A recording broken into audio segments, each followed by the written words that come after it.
The Adventures of Frank Race, starring Tom Collins.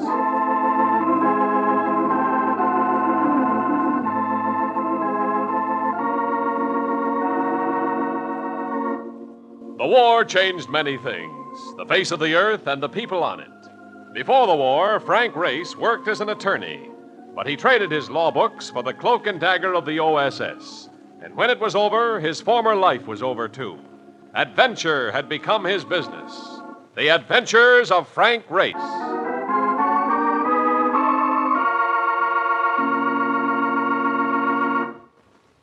Now we join Frank Race for The Adventure of the Silent Heart.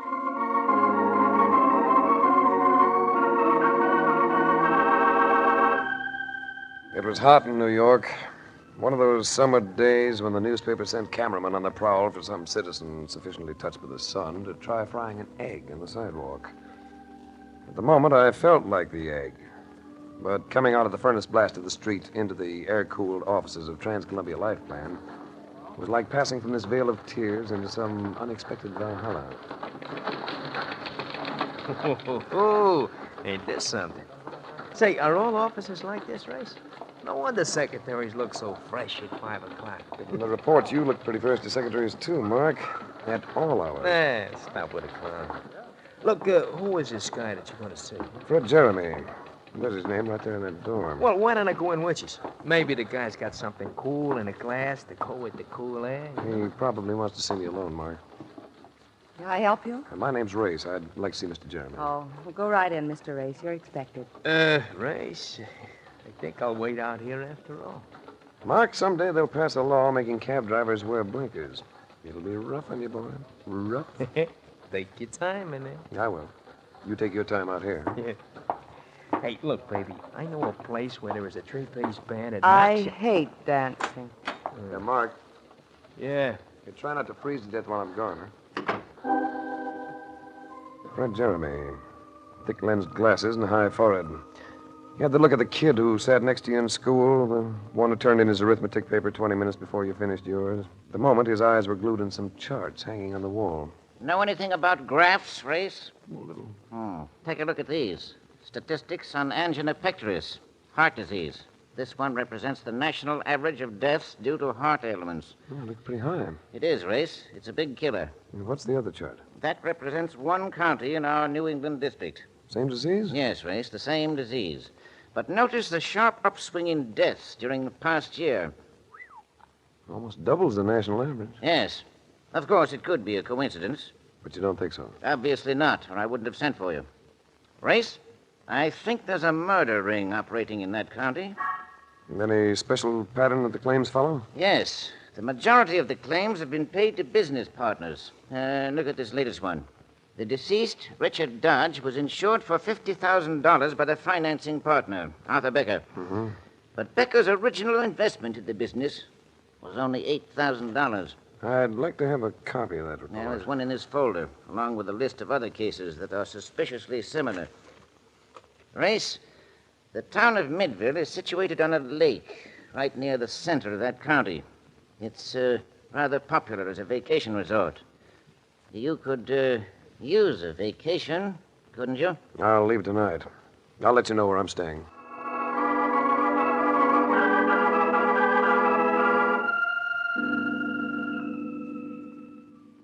Oh, brother, what a layout. Now, this is living, Race. And did you see those gorgeous chicks down by the lake?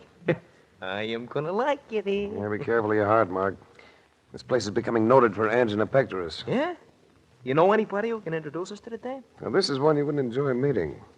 Come on, let's climb into some swim trunks, huh? That is exactly what I had in mind. Come in. Mr. Race, That's right. my name is Arthur Becker. He was a fat man. But the way he carried himself told me that muscles were hidden under those layers of flesh. Muscles that would respond viciously if ever he was cornered. His eyes were those of a hunter. Light blue and cold. Very cold. Too cold for this to be a vacation. My business partner, Richard Dodge, passed away a short time ago. I had him insured to protect my investment. I understand you're investigating the claim. Who sells you your information, Becker? This is a small town race. You sent a wire reporting your arrival to the insurance company. The boy who took the wire has rather a poor sense of ethics. He reads things. What do you want, Becker? What do you want, Race? I might help you to find it quickly and save us both a lot of time. You insured Richard Dodge for $50,000, but you only invested $8,000 in the garage he opened. It doesn't add up. I like Dodge. He was a competent mechanic with a good reputation. And according to the medical report, when the insurance examination was made, he was a very healthy mechanic with a very good heart. People have been known to take sick quite suddenly. Yeah, well, this is a bit too convenient, especially with the money involved. Well, I can see you haven't a very trusting nature, Race. I thought I might be helpful. After all, none of us know when the old pump might give out, Race. Could happen to anybody. It might even happen to you.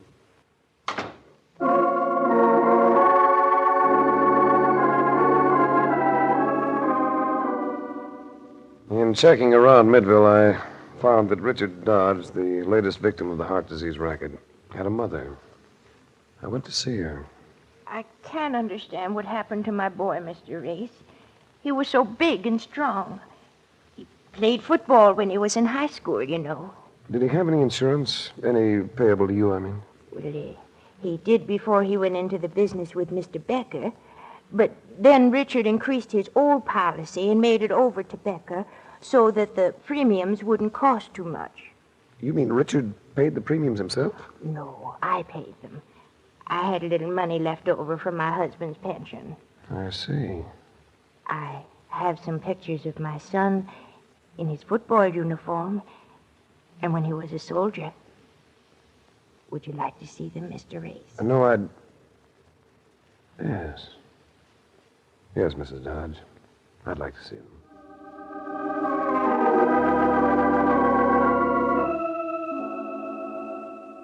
There are some pictures you can't erase from your mind. Richard Dodge had been tall and straight, mean-looking. Now there was nothing left for the little old lady who'd prayed him safely through a war, only to see him die without reason. I walked back to the hotel. Well, hey, it's about time you got back. It's been a dame looking for you. She said there was something you didn't know, and she thought might help you. I must be this week's target for good deeds. Everybody wants to help me. She leave a name? Yeah. She said she was Mrs. Dodge. That mean anything? Mrs. Dodge. Well, I just left the old lady less than half an hour ago. This dame was here a half hour ago. And, she ain't old. Not with that complexion. She said she'd get down and wait for you in a car. Parked at the end of the driveway. Blue convertible. I better see her. Yeah, but I've got something for you to do, too. Here's a list of all the possible victims of the ring. They all died in this county. The county coroner's right here in Midville. You go over this list with him, will you, and find out if he performed an autopsy on any of them, and tell him I'd like a copy of his report in each case. Oh, fine. I get all the nice jobs. All you gotta do is chase after the dolls, but lucky me. I draw the county coroner. Now get going, boy. He may be beautiful.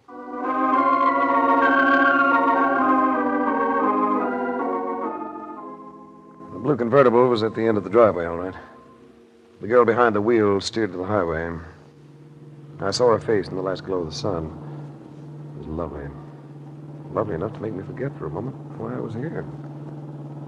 Finally, she turned into a small country lane and stopped. Got a cigarette? Here. Thanks. You didn't know Richard Dodge was married, did you? That's something I still don't know. We were married secretly more than a year ago. I don't want to sound like a house detective, but I suppose you have a license. No. Richard kept it. Well, that was an odd choice. Most men keep the bride. Especially when she looks like you, Mrs. Dodge. Call me Rain. Rain. That's an unusual name. Not really. It stands for Lorraine. When I was a child, it was too much to handle all at once. Why did you bring me out here? Not just to tell me that Richard Dodge had a wife. Our marriage was secret. I didn't know what would come out in your investigation. You're safe. His insurance wasn't made out to you. Richard and I never announced our marriage because I was sorry I ever got into it. It wasn't until later that he told me about his heart. Told you what about his heart? He was sick. He was always afraid that he was going to die. The insurance examiner doesn't agree with him. Neither did the doctors in the United States Army. They could be wrong, couldn't they, Ray? You believe me, don't you? She leaned toward me, and her eyes were blue in the dusk. Blue and smoky as a Harlem band at midnight. Her hair brushed the side of my face, and her arms went around my neck. A man who gets kissed like that needs a strong heart. I could grow very fond of you, Race, if you'd let me. I shouldn't object, should I? After all, you recover quickly. The last man you were found out has been dead almost 2 weeks. I told you that Richard was a mistake. Whoever killed him made a mistake, too. You have no right to say he was killed, not unless you have some proof. Race. All right, Race. Pile out of the car. Get your hands up. Race, it's a holdup. Save that for the Midville Little Theater, baby. You'll never make Broadway. You keep your lip button, wise guy. Tell the dame to start the car and get out of here. Why don't you tell her? You know her name as well as you knew mine. Go ahead, sister. Beat it. Night had fallen. She had to put her lights on to turn the car on the narrow road. My back was to her, and the lights hit the man with the gun square in the face. I dove at him. I'm turning this gun into your stomach. Why don't you pull the trigger now? Let me go, you! Sure, with pleasure. Oh, Race. Race, I was so frightened. Yeah, you're so sincere. Come on, drive me back to my hotel. Well, what about Carson? So his name's Carson. Thanks. Let's leave him there. The dew will bring him around.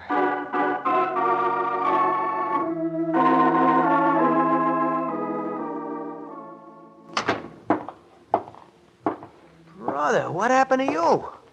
You got lipstick on your mouth, but the rest of you. What did she do, kiss you and then push you into a concrete mixer? Rival popped up. A fellow named Carson. How'd you make out with the coroner? Fine. We'll kill the whole quart of elderberry wine. He makes it himself. How about the death reports? He says it was all just plain heart failures. Said we was wasting our time. He too, huh? You know, some I think I'm going to turn in early. That wine has made me woozy. Will probably have me a Technicolor hangover. A few minutes ago, everything looked blue, and now everything looks yellow. Ain't that funny, Rick? Yeah. Yellow. What looks yellow, Mark? Everything. It's funny. Everything. Mark, light up, boy. You're right here in the couch. Race. What's the matter with me? Your order, please. Tell room service to shoot up some ice and plenty of black coffee right away. And send the house doctor up. Hurry. Race. What is it? I feel... Yeah, Mark, you gotta be quiet, boy. I'm afraid you're gonna have a heart attack. Got about a 50-50 chance to save your life.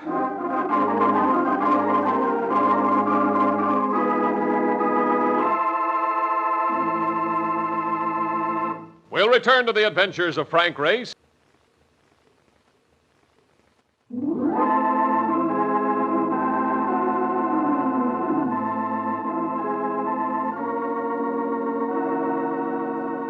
And now, back to the adventures of Frank Race.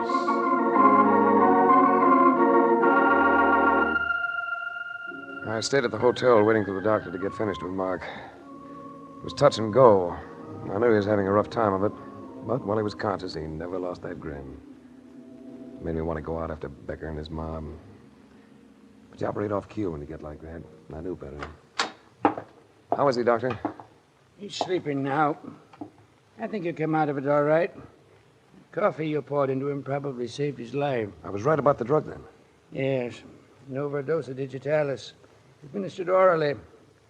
If he'd gotten a bit more of it, nothing would have helped. How did you spot it? He had yellow vision. I know that color distortion's often the result of a heart depressant. Yeah, it could be caused by something else. You made a good guess. No, the nature of the case I'm working on eliminated guesswork in this instance. I'll have to make out a report, naturally. Do you know who is responsible? Not for sure, but I hope to before long. As soon as I've had a chance to sample some wine. You'd better stick to water if the gentleman you have in mind spiked his wine with digitalis. Yeah, speaking of water, I think I'll try some. I hope so. There's also some scotch over it. Yeah, thanks. This'll do. What's the matter, Doctor? This water. I thought you said he was given the drug in wine. You mean there's some in that water? Enough to kill a mule, I'd say. I'd better have this analyzed. Yes. I'd better start shopping around for a new suspect. For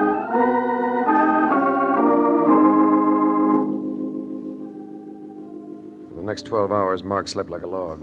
I stayed close to him. The stuff he'd swallowed had obviously been meant for me. Made a few long-distance calls, including one to Fred Jeremy. He came up by plane loaded with information. Well, I checked with the police, Race. There's a lot of stuff. I hope you can make it fit. How about Becker? Yeah, there's a prison record, all right. He also has an alias. Sometimes calls himself Benjamin Delaney. Benjamin Delaney? Well, that's the name of another of the beneficiaries on a policy you paid off a couple of months ago. That's right. Now, how about Carson? You able to run down anything on him? He served time with Delaney. He's also out on parole. Good. How about Richard Dodge? Any record of his marriage? Yes, as he married a girl named Lorraine Gregory. A civil ceremony performed in the next county. Lorraine Gregory. The county coroner's name's Gregory. That's right, Race. She's the coroner's daughter. So what were Becker and Carson convicted for? Armed robbery. Oh, they picked a less spectacular game, but one that's all even more lethal. Race, in view of what happened to your friend, I think we could get the police to make an arrest. No, not yet, Fred. Couldn't make it stick. Why not? Because we can't prove access to the drug. It's hard to obtain. I've had every source checked and all prescriptions searched. There's no way they could have gotten their hands on the quantities used. None that we could prove. Hi, fellas. Hey, Mark, come on now. Get back in bed. Ah, not a chance. Don't you know more people die in bed than any place? I'm sorry about what happened to you, Donovan. The company will try to make it up to you. Oh, thanks. But I am interested in how you could have made it up to me if I drank just a little more of that stuff. I guess you're getting better, all right. I've been slip Mickeys before, you know. But this one was meant to be permanent. I would like to get my hands on the gent who's prepared it. I hope you'll get that chance. I'm going out. I bet there's another dame in this. Yes and no. I'm in the mood for a little elderberry wine. I'm going to visit Coroner Gregory and his daughter.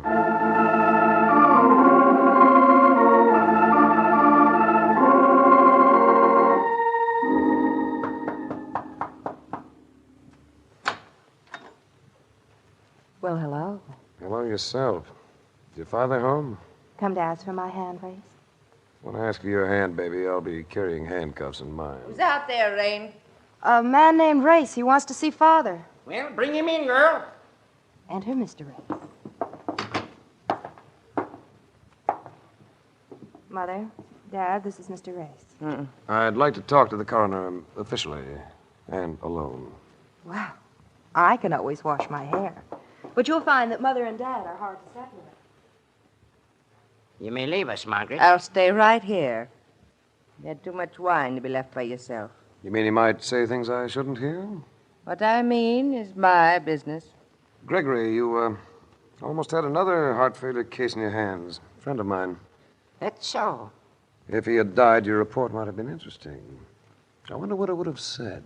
Since he ain't dead, there's no way of telling. I think you'd have passed it off as a natural death, just as you have in so many other cases. Heart trouble is a common disease. Yes, but not when it's caused by digitalis.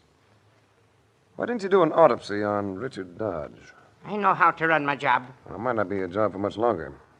I'm going to ask the state's attorney to appoint a grand jury to investigate these deaths. Go ahead. You ain't getting me out of this job. Margaret will see to that, won't you? Shut up. Why should I? These city fellas are so smart. We don't like outsiders around here, mister. You can't like your own people too well, either. They're dying off too easily. On that cue, I left. I'd uncovered one small point. Wherever Gregory's local political strength came from, it came through his wife. I checked around and found that he'd held some minor political office or other for years. But the key was Margaret Gregory. And it wasn't long before I could fit her into the jigsaw. I went back to Fred Jeremy and Mark. Well, what's the answer, Race? Who tried to do away with me? Well, we're getting close. The coroner? Only part of a setup. I know now why Becker and Carson and probably quite a few others are wandering around loose. They were paroled. Yes, but they shouldn't have been. Not if the parole board had been given the full facts. But who could hide the facts? Only one person. The secretary who prepared the reports. And when they were released, that secretary happened to be the coroner's wife, Margaret Gregory. Well, that ties it up, doesn't it, Race? All but the digitalis. But I think that I know where that comes from. Well, it must have come from someplace. They got gallons of it. Well, there was a third man in that holdup with Becker and Carson. A man named Otto Rodman. Yes, but Rodman was never paroled. It was his third offense, and he got a stiff sentence. He has another 10 years to serve on a 15-year rap. Yes, but he's behaved himself very well for the past 5 years. He's a trustee at the prison. Yeah, so what's that got to do with the Digitalis, Mark. That's what I said. I think Rodman supplies it. Because for the past 14 months, as a trustee, he's been assigned to the prison hospital. Ah, that's rough, Race. Things get around quick on a prison grapevine. If we went in to investigate, he'd know it before we got to him. Not the way we're going to do it, Fred. I'm going to set it up with the state's attorney. Mark and I are going into that state prison as a pair of convicted hijackers. All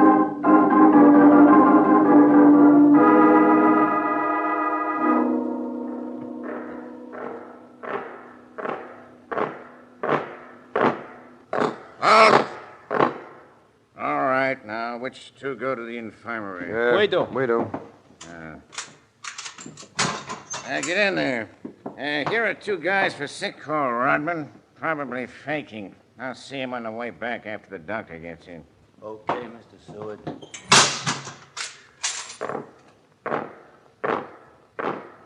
What are you guys in for? The cops say we hijacked a truck. Yeah, but of course you didn't. Well, of course not. Ain't it a shame the way we innocent guys keep getting thrown in here for nothing? It was a frame-up. What are you in for? I borrowed some money and forgot to give it back. You guys really sick of just stalling? Yeah, my heart's been giving me a little trouble. I guess being in this place brings on heart attacks. Nah, you get used to it. We ain't had more than 4 hot cases in a year I've been on this job. How do you get an assignment like this? Keeping my nose clean. Is this better than the other spots? Yeah, grub's better. Few special privileges. Private room visitors 3 days a week. Does it work hard? Nah. Guy's got to be pretty sick before they let him stay in here. Mostly it's a clerk's job, keeping records, ordering supplies. Those books right there beside you. That looks pretty simple. Aspirin, bandages, codeine, and digitalis. Quite a lot of digitalis. Large order every month, yet you've only had 4 heart cases in more than a year. Well, the stuff spoils the stamp here. You got to make sure it's fresh. Besides, you better put that book down before the doc gets here. Get over and sit on that bench. Rodman, you've been slipping that digitalis out of here 100 grains a month. To Becker and Carson. You're crazy. You're nuts, both of you. Watch him, Race. What are you, a couple of stool pigeons? Rodman, you're an accessory to more than 20 murders, and you'll die for it unless you get smart. Die, will I? Put on that scalpel, Rodman. Put it in your... Look out, Race! Stay back, Mark. This thing is sharper than a razor. Can you take... I'll kill you and... Drop it. Drop it. You lose, Rodman. There's an electric chair in this setup someplace. Who's going to sit in it? You, or Becker, and Carson, and the Gregorys? All right. All right, I'll talk. Save it. I'd like the warden and a couple other people to hear it. Open up, guard! Hey, you know something, Race? I'll bet we're serving the shortest sentence anybody ever served here.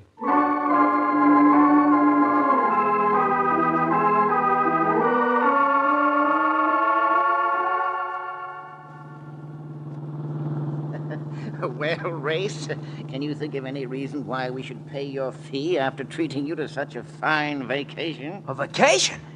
Are you kidding? I almost become a corpus delicious. Oh. Mark, Latin and you do not make a team. Fred's guy. I certainly am.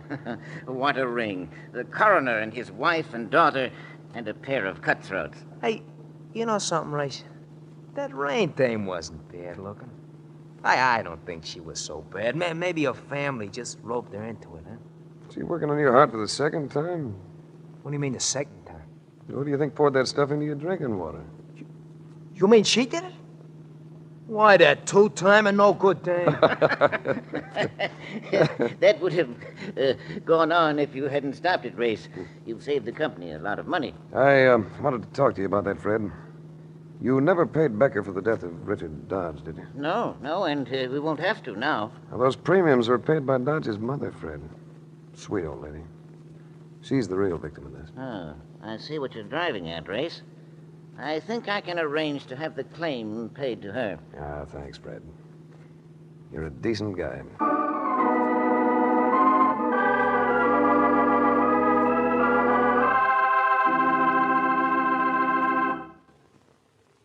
The Adventures of Frank Race, starring Tom Collins with Tony Barrett as Mark Donovan, comes to you from Hollywood.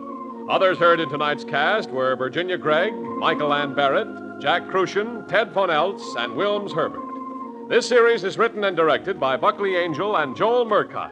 The music is composed and played by Ivan Ditmars. Be sure to be with us again this same time next week for another dramatic chapter in The Adventures of Frank Race. Art Gilmore speaking. This is a Bruce Ells production.